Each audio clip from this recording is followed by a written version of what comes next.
Stop. Stop the noise. Stop the endless loop of overthinking. Right now, your greatest energy drain isn't your job or your commitments. It's the internal chaos you allow. For the next 7 days, we are executing a full mental reset. This is not a philosophy. It is an operation. You are here because you are tired of the constant chatter. You are tired of being derailed by small events. This book is the surgical guide to dismantling the noise, achieving unshakable emotional control, and reclaiming the peace that belongs to you. The reset starts now. Listen closely, do the work. Chapter 1, The Silent Cost of Emotional Reaction. This is where the mental reset begins. It starts with a hard truth. You are bleeding power. You are not losing energy to your career, your responsibilities, or your goals. You are losing it to your reactions. Every small event, every minor inconvenience, every petty comment on social media, you allow it to hijack your central control system. You give away your peace for free. This chapter defines what we call the reaction trap. The trap is a split-second decision. It's the fraction of a second where a stimulus, a harsh email, a driver cutting you off, a perceived slight, enters your brain. In that fraction of a second, you choose. You choose whether you will apply logic or whether you will apply fire. Most of you choose fire. Most of you choose reaction. And every time you do, you surrender your power. It's not about the magnitude of the event, it's about the magnitude of your surrender. Reaction is debt, response is freedom. Understand the price you pay. This isn't philosophical, this is economic. We are talking about mental debt. When you react, you are taking out a high-interest loan on your emotional stability. That immediate, satisfying burst of anger or resentment, that's the borrowed capital. The interest is paid over the next 3 hours or 3 days as you replay the scene, rework the argument, and stew in the negativity. You spent hours refighting a battle that was over in 10 seconds. This is mental debt. You are bankrupting your focus and your energy for a moment of fleeting emotional validation. Let's look at the real-world analogies. Think about the mental energy wasted in a petty argument with a coworker. It's not about the subject of the argument. It's about the internal battle that rages afterward. That energy should be spent on your goals. That energy should be spent on the work that defines your future. Instead, it's spent justifying yourself to an audience of one, your own ego. That is the cost. You have a choice. You don't need their permission to be calm. You don't need the apology to move on. You have a choice to refuse the debt. The repetitive phrase we will hammer into your skull is this: reaction is debt, response is freedom. A reaction is automatic, emotional, and self-defeating. A response is deliberate, logical, and power-retaining. Reaction makes you a victim of the stimulus. Response makes you the commander of the moment. That's the key. The first shift, the 3-second pause. We must now install the first, most non-negotiable tool of your mental reset, the 3-second pause. This is not optional. This is not a suggestion. This is a surgical intervention into your mental operating system. When the stimulus hits, the email, the criticism, the frustration, you must do one thing. You must stop. You must take a forced, non-negotiable 3-second pause before you speak, before you type, and before you judge internally. 3 seconds is nothing, but in the architecture of your brain, it is an eternity. It is the time required to switch from the emotional, reactive lower brain to the rational, executive higher brain. The clock starts the moment the impulse to react surfaces. 1 Mississippi, you feel the heat. Acknowledge it. Do not fight it. 2 Mississippi, you label the feeling. That is anger. That is fear. You separate the emotion from the reality. 3 Mississippi, you decide on the response. You re-engage with logic. You choose to retain your power. This is not about suppressing the emotion. It's not about being a robot. It's about delaying the action. The emotion can exist, but the destructive action cannot be automatic. That's the key. You don't need to win the argument. You need to win the 3-second pause. If you win the pause, you win the moment. If you win the moment, you win the day. Let the petty argument stand alone. Let the toxic email sit unanswered for 10 minutes. Let the overblown judgment of a stranger exist in its own vacuum. The world will not collapse. Your power, however, will be preserved. The immediate reaction is a cheap thrill that costs you your long-term focus. It's not about being right. It's about being stable. It's not about suppressing your feelings. It's about disciplining your output. You have a choice. Your first job in this mental reset is not to think clearly, but to stop reacting blindly. Begin this practice today. Look for opportunities to apply the pause. The smaller the stimulus, the better. Practice on a mild irritation, not a crisis. Make the 3-second pause your non-negotiable mental break before any reply, decision, or internal judgment. This small act is the foundation of genuine emotional control. You mastered the first step, preserving your power. You accepted the debt of reaction, and now hold the tool of freedom. Now, we must turn our attention to the machine itself. We must identify the greatest source of noise in your life. Chapter 2. Identify your mental saboteur, the overthinker. You have won the first battle. You installed the 3-second pause. You are no longer bleeding power through automatic reaction. Now we must attack the root cause of that reaction, the overthinker. This is the enemy inside your own mind. It poses as an ally. It whispers that it is being cautious, that it is planning, that it is optimizing. It is lying to you. Let's be precise. Overthinking is not deep thinking. It is fear dressed in logic. Deep thinking is productive. It is future-focused. It requires a notebook, clear steps, and a definitive endpoint.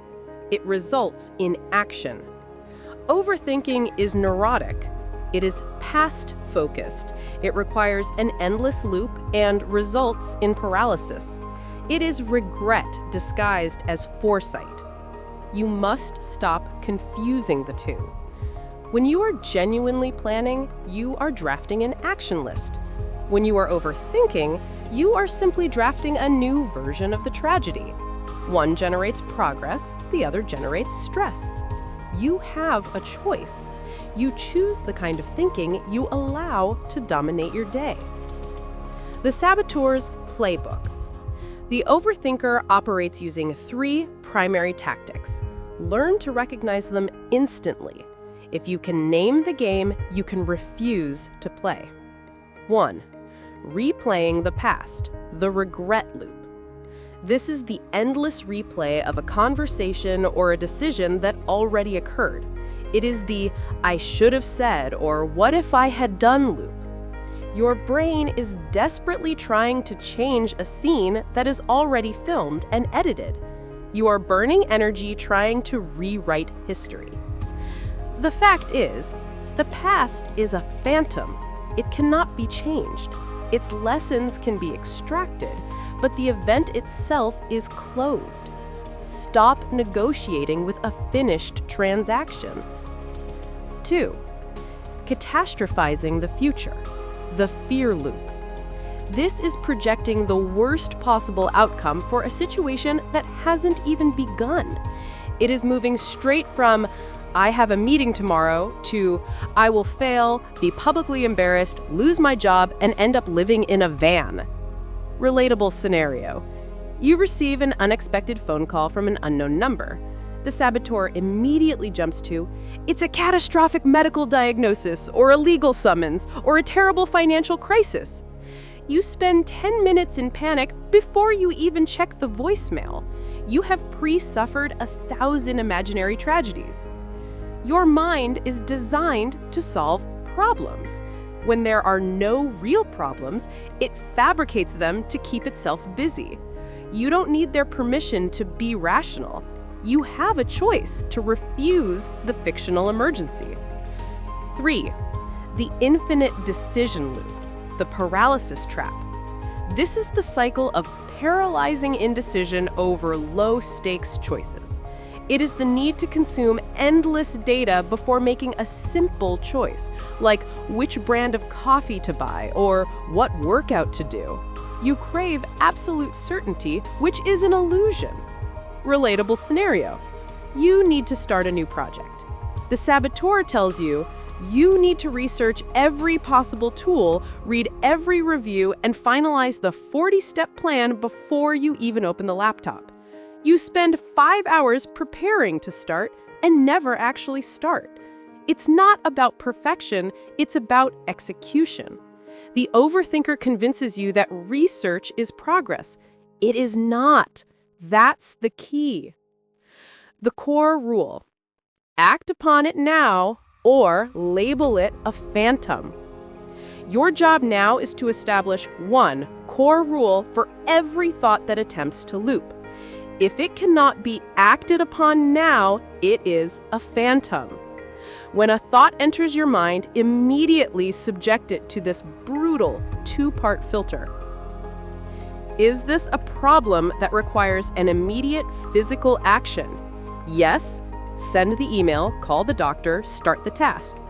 No, go to step 2. Is this simply a feeling, a memory, or a projection? Yes, label it and dismiss it. If you cannot take a step towards solving the thought in the next 5 minutes, it is not a plan. It is a loop. It is neurotic rumination. Your goal is not to eliminate the thought. That is impossible. Your goal is to label the thought, not engage with it. When the regret loop starts, you simply say, that is the past phantom. When the catastrophe loop starts, you say, that is the future phantom. You acknowledge its presence, you name its identity, and then you deny it the energy of your attention. You don't need their permission to dismiss a phantom. Phantoms have no power unless you give them a stage. It's not about being emotionless, it's about disciplining your focus. You are here to execute a mental reset. That means removing the unnecessary programs. The overthinker is a drain on your system, and you are now equipped to shut it down. You have identified the enemy and named its tactics. You have learned to label the internal noise. Now we must learn the active defense against it, the firm refusal to give it power.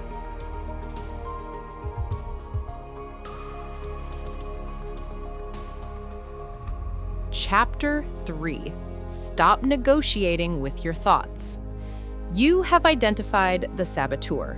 You have learned that the looping thought is a phantom. Now comes the discipline.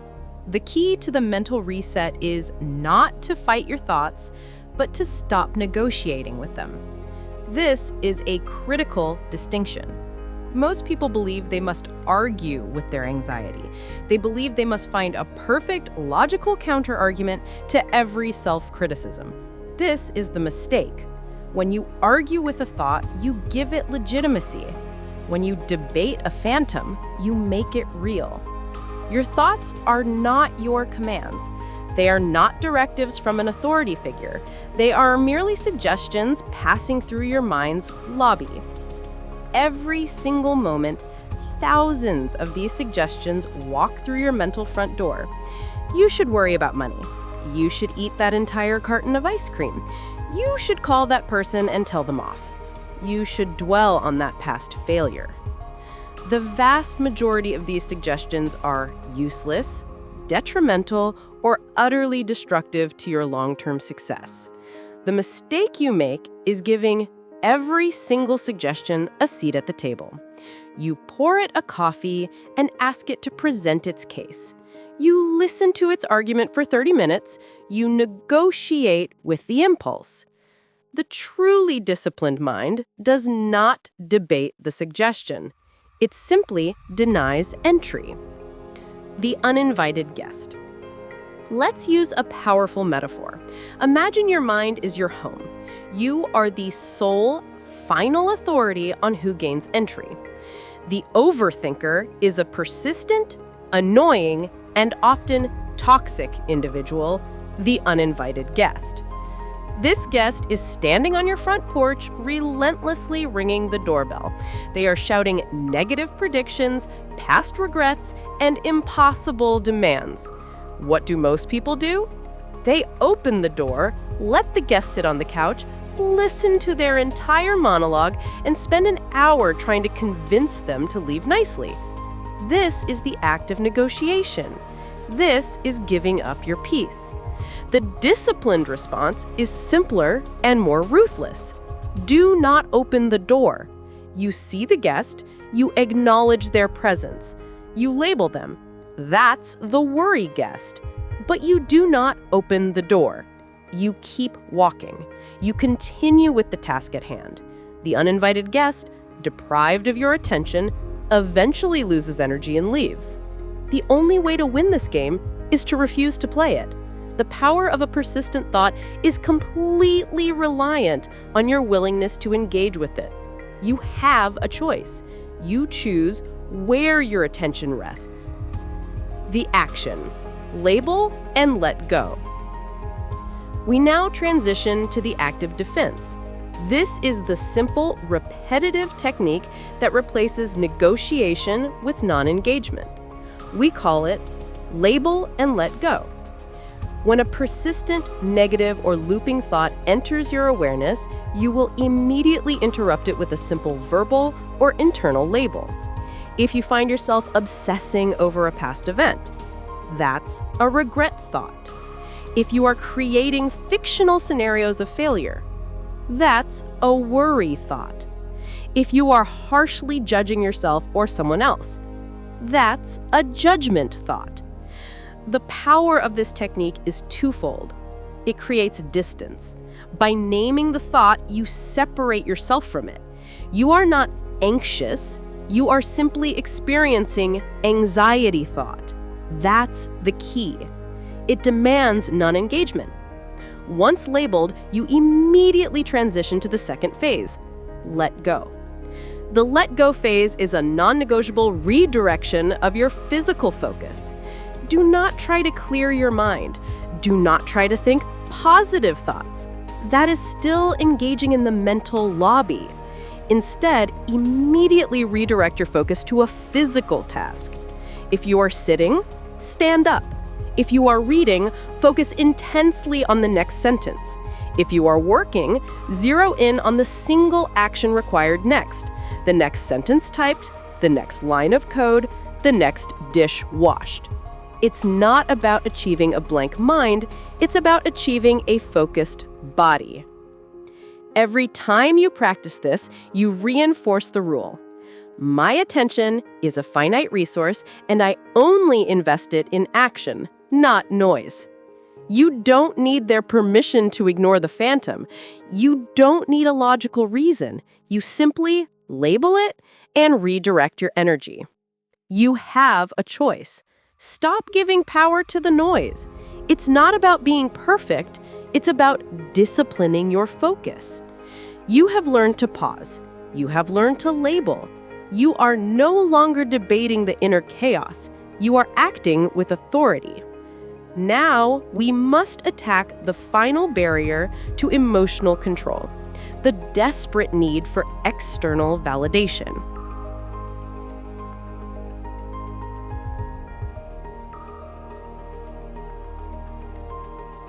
Chapter 4. The truth about closure you must accept. You have stopped reacting. You have stopped negotiating. Now, we must address the ultimate emotional anchor that keeps you chained to the past, the myth of external closure. This is a shocking truth you must accept. Seeking closure from external sources is the single biggest drain on your mental autonomy. You spend immense psychological energy waiting. You wait for the apology that validates your pain. You wait for the explanation that justifies the outcome. You wait for the final conversation that ties the perfect bow on a messy situation. You're waiting for someone else or something else to give you permission to move forward. And every day you wait, you are handing over your power. You are saying, my peace is conditional upon their action. This is a guaranteed path to suffering. You are giving away your most valuable asset, your present focus, for an answer that may never come. Closure is an inside job. The reality is brutal, but liberating. The only person who needs to accept the ending is you. You do not need their confession. You do not need the universe to make sense. You need to make a definitive decision that the past is over, regardless of the unanswered questions. The repetitive phrase we must internalize, closure is an inside job. Think about the cost. We all know people who have spent years, literally years, of their lives in a state of suspended animation. They are waiting for the phone call, the letter, or the moment the person who wronged them finally sees the light.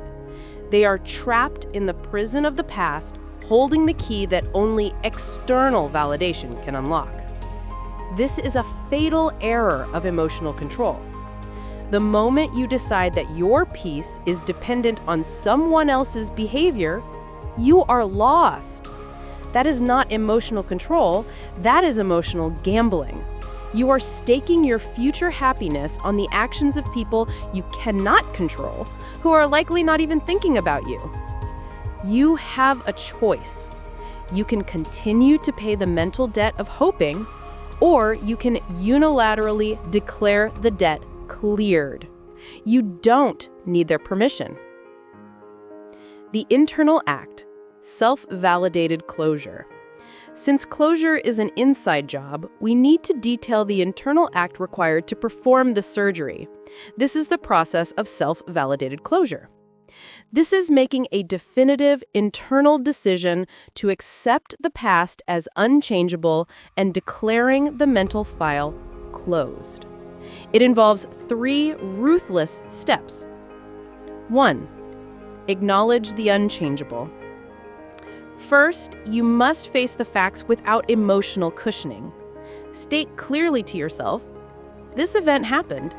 It is finished. I cannot change the facts, the words, or the outcome. Stop running the what-if scenarios. The past is a solid historical event. Treat it as such. 2. Declare the lesson taken.